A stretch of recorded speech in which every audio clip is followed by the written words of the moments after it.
What's up, pack members? It's your leader, Spirit the Alpha here, and welcome to another video. So, this is a sequel to my previous video, and this time around, I'm going to be ranking the Marvel MCU movies of Phase 3. So, there's a couple movies in this phase, and pretty much we'll just see what happens. So, yep, let's get started, shall we? Starting things off with Captain America Civil War, this is a sequel to the Age of Ultron, so to say, and pretty much, uh, I think this movie is really good. I'm also probably a little nostalgic about it, considering me and my grandfather, before he passed away, we saw this together, and, it was like one of his first Marvel movies, I think. But yeah, he took me to see it, which, holds a lot of memories for me and my grandfather, and, all the different characters in this movie were really good. And if you're wondering which team did I choose, I chose Team Captain America for obvious reasons. I mean, don't get me wrong, like Captain America, he was just trying to defend his best friend and partner that he cared about still. Iron Man, on the other hand, was just being a self-centered jerk. And come on, we can all agree on that. He was a jerk in that movie, honestly. And I think another good thing about this movie is the fact that this is the true introduction of, or not introduction, but the debut of, Tom Holland as Spider-Man and the first Spider-Man appearance in the MCU, if you don't count, like, Tobey Maguire from Spider-Man 1, 2, and 3, or Andrew Garfield from The Amazing Spider-Man 1 and 2. But, yeah, overall, I do really like this movie. I mean, like, it dealt more with drama more than anything, drama between the two sides, and, mainly Bucky, like, causing some problems unintentionally or whatever. And I also like this movie because it also was the debut of the Black Panther into the MCU. And by the way, rest in peace, Chadwick Boseman. You will forever be missed. But overall, I'd say Captain America Civil War. Maybe it was because I saw it with my grandfather and that holds a lot of memories. But overall, I say this movie was really good. So I really enjoyed it. Moving on to Doctor Strange. Again, this is another one of those origin story movies. And I must say, Doctor Strange has got to be one of my favorite MCU characters. Just one of them. Obviously, I have a few favorites like Spider Man and Captain America. But Doctor Strange is definitely on my list for favorite MCU characters. And pretty much, I thought his origin story was interesting, considering I've actually never known the origin story of Doctor Strange, and I thought it was kind of cool how, like, like he lost complete use of his hands, only to get them back by way of the mystic art, so to say, which is pretty cool. And also Dormammu as a villain, I feel like his role was a little bit underdone considering he didn't show up till almost the end of the movie. And like, Dormammu's like pawns, if you want to call all those dark mystic art users. If that's what you want to call them, I just refer to them as Dormammu's pawns. But whatever the case, over I do think this movie is really good. Like, it's kind of slow paced at first, but then in time, you kind of gotta love the effects that go into this movie. And it also has some fair bit of humor. But yeah. Not to mention the actress of the Ancient One, I forgot her name. If the actress of the Ancient One, I saw this movie with her in it first, so getting to see her again in the Chronicles of Narnia, The Lion, the Witch, and the Wardrobe, where she played the White Witch, that's actually kind of cool. It's also kind of funny how one movie she played an evil magic user, and in this movie she plays like the leader of the like good magic users or whatever. So overall, pretty cool in my opinion. And at the end of the day, Doctor Strange is a really good movie. So, yep, I like it. Next up is Guardians of the Galaxy Volume 2. And I'm just going to say right off the bat, I did not like the main song of this movie, over the first one because, like, obviously the main song of this movie was obviously like Mr. Blue Sky, or at least that's the song that played first in the movie. And I definitely prefer "Come and Get Your Love" over Mr. Blue Sky. On top of that, the plot of this movie was a little confusing to me. I did like the introduction of Mantis to the team, as well as like Nebula's role. I'm not a big Nebula fan, but I do like how she had like, like a bit of a bigger role in this movie than she did in the original. And then obviously the main antagonist of this movie, which is, Ego. Now, I felt like the whole concept of Ego Living Planet was a little underdone to me, just in my opinion, but I still think it was okay. And then Yondu was also really funny in the movie. I love the whole I'm Mary Poppins, y'all kind of moment. I know that was kind of late in the movie, but I just love that moment. Sadly, though, I can't really give Guardians of the Galaxy Volume 2 a really good review. I mean, like, it wasn't a bad movie. It's just like I said in the previous video, though, I'm just not a big Guardians of the Galaxy fan. Like I said before, though, if you are a Guardians fan, then I'm sure you'll really enjoy this movie. But whatever the case, I think that wraps up Guardians of the Galaxy Volume 2. Not much to say, but, like I said, I'm just not a big Guardians fan. That's just me. Moving on with the next movie, we have Spider-Man Homecoming. So this is Tom Holland as Spider-Man. This is his first true movie, if you don't count his small part in Captain America Civil War. And I have to say, for a first Spider-Man movie in the MCU, it's actually a pretty good start.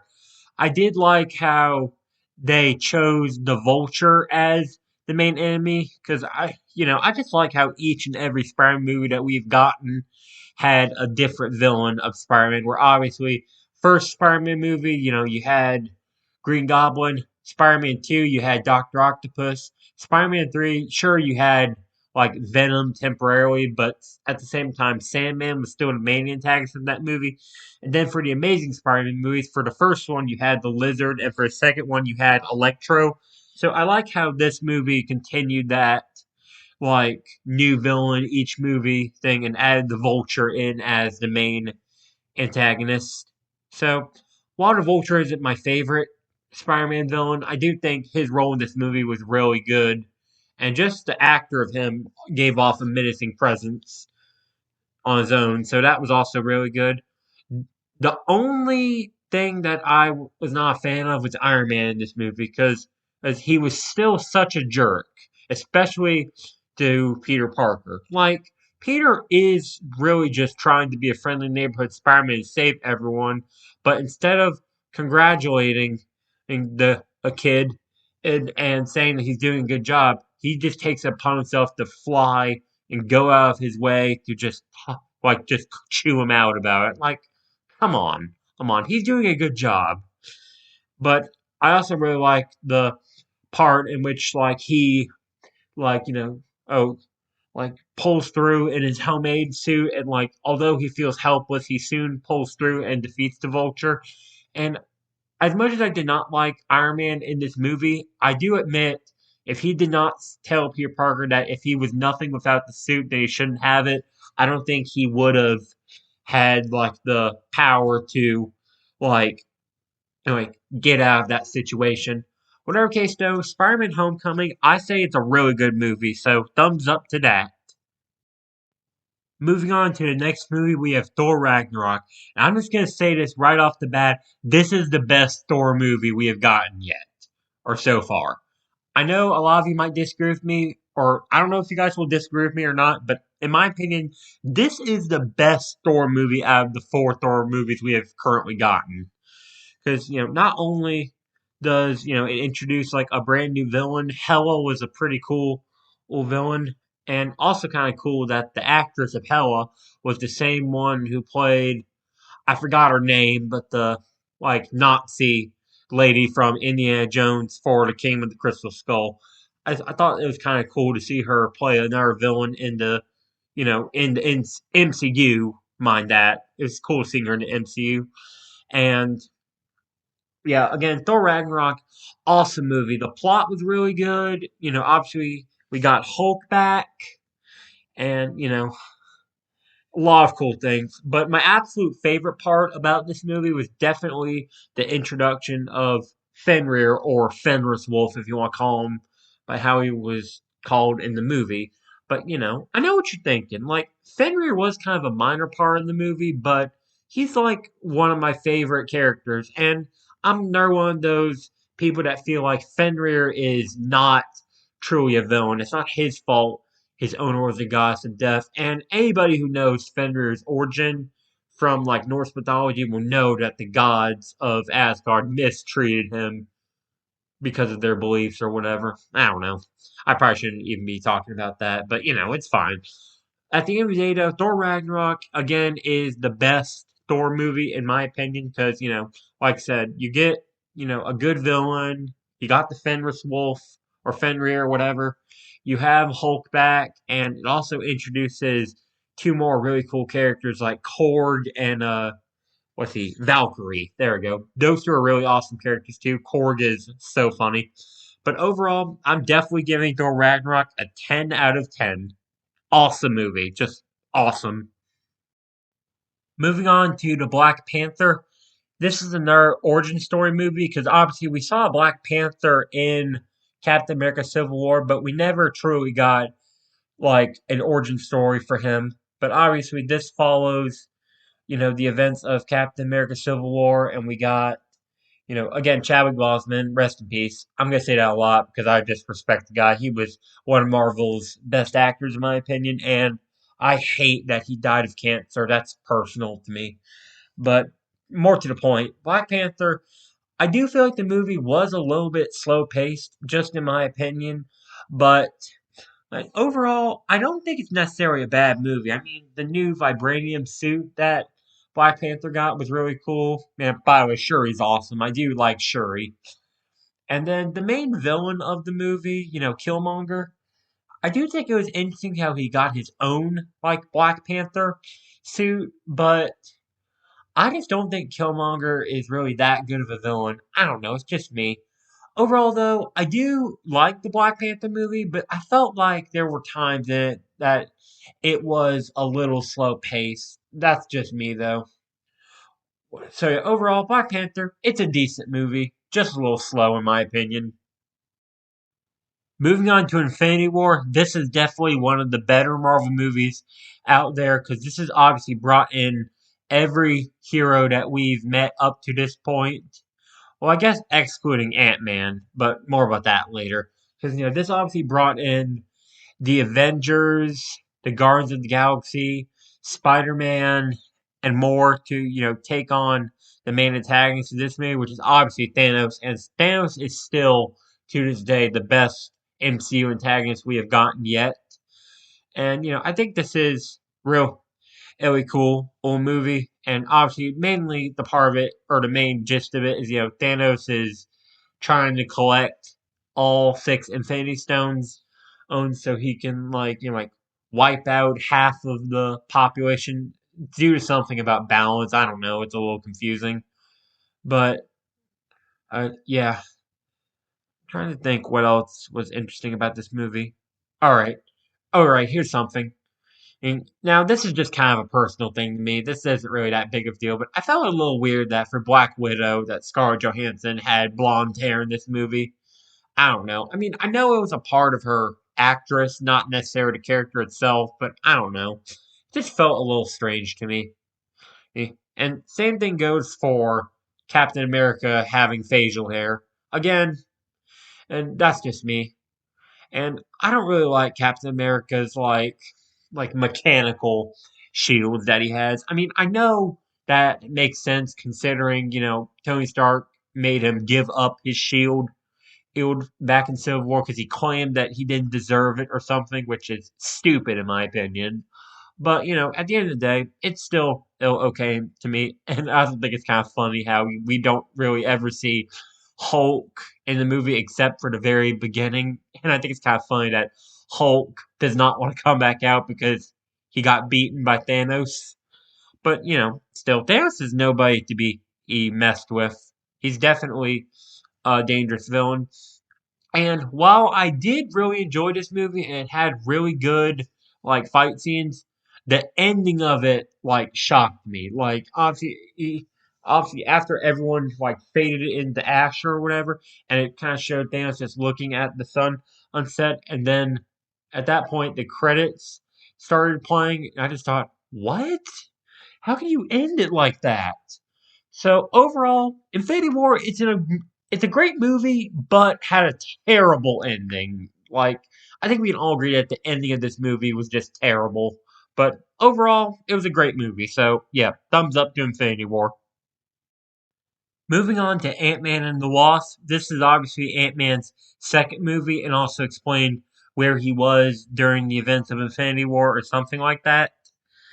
And I'm not gonna lie, this movie had its fair bit of comedy, but I don't think it's one of my favorites. Again, it's kind of slow paced.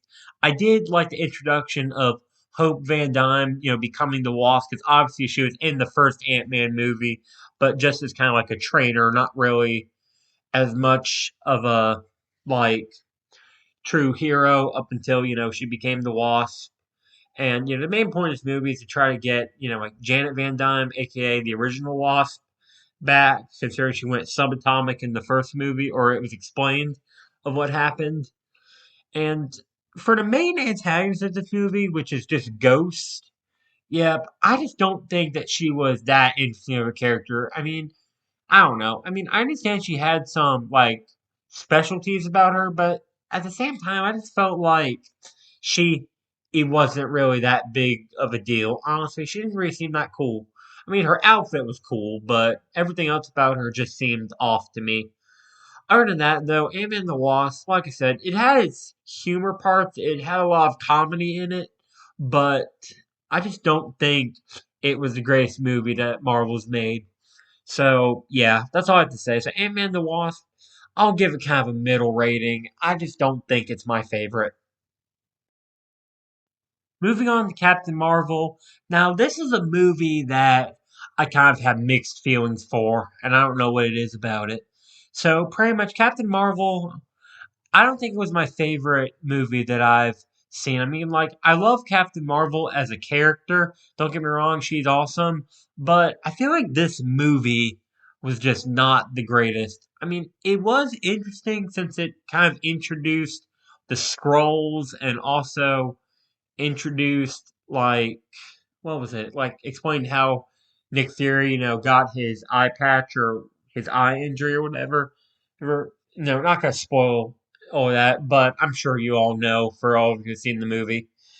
But pretty much, I don't know. I felt like the plot was kind of confusing and I was just pretty confused with it. And also, I didn't really like the whole Captain Marvel in like the Kree colors, like the cyan and the bluish green, or I guess that is cyan, like the cyan and the dark green and whatever.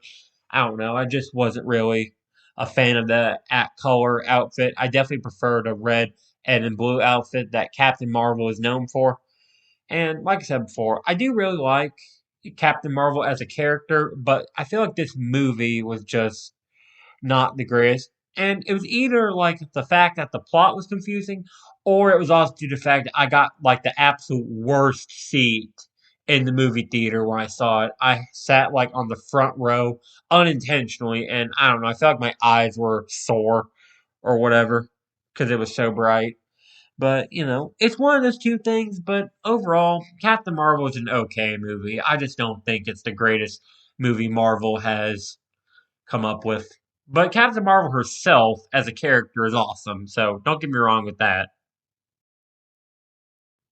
Moving on to Endgame, there is no doubt about it. This is the greatest Marvel movie that has ever been created. Well, one of two.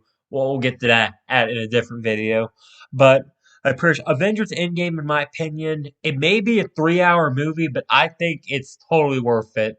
And it's also kind of like a trip down memory lane if you want to like call it that, considering it shows stuff from the earlier movies and also shows off what would have happened if like or had some interesting interactions between earlier characters and present day characters or whatever you want to call them. So oh yeah, overall this is a really awesome movie. I could talk about it for a long time, but I'm not going to, considering, like it's such a long movie and there's so much I could talk about, but I don't want to overdo it.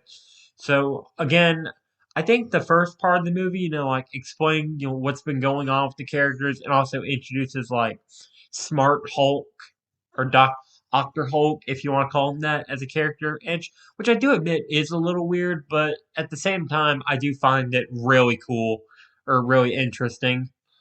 And then the other characters as well, like obviously Ant Man's, like return in this movie. It was also real, it was good because if it wasn't for him, I don't think the effects of like the snap could have been reversed because he had an interesting use for pen particles, which is really cool. But after all the collecting of the Infinity Stones owns, and bringing everyone back, off, crazy things happen, and so on, so on. And I do think that the final battle of this movie is definitely the best part, considering you have every hero that we have met up to this point that's not already dead, such as say like I don't know, like Quicksilver because he's gone, and some of the other characters that have like died or whatever. In fact, now that I think about it, I don't think Vision was in this movie either because he got destroyed by Thanos in Infinity War. Yeah, now I think about it, Vision wasn't in this movie. So pretty much like every hero, excluding like Quicksilver and Vision, all the other heroes were in this movie for the final battle. It was also kind of cool seeing Pepper Potts, wear the rescue armor, which is kind of cool.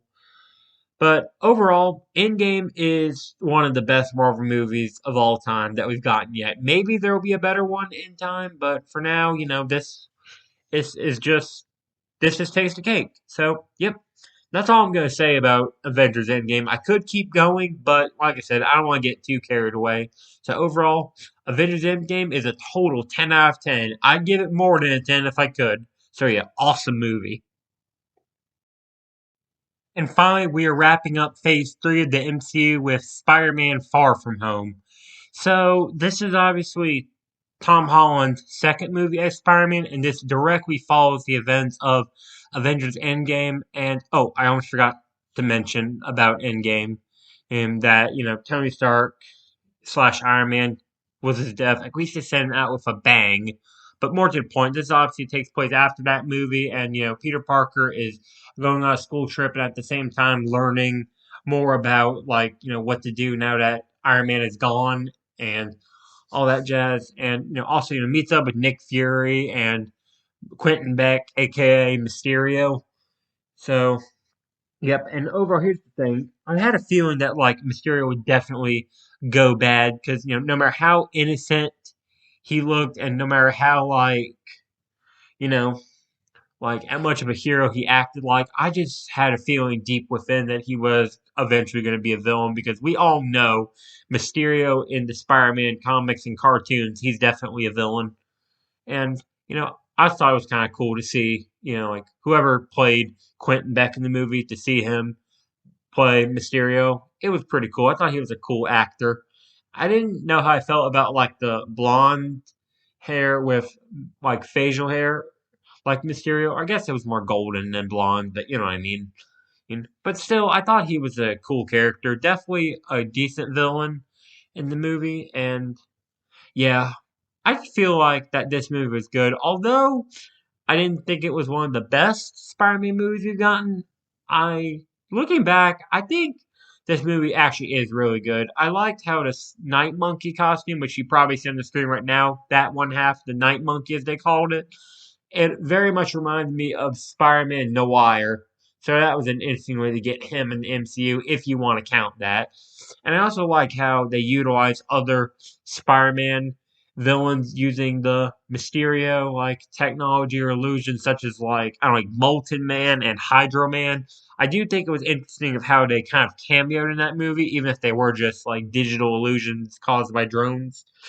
And yeah, and not to mention the ending of this movie really just marked a climax in Spider-Man's story, and more about that in I think the next like video. But Overall, I do think Spider-Man Far From Home was a really good movie. Definitely has more intense moments, but overall, I do think it was an awesome movie. So do give Spider-Man Far From Home a thumbs up.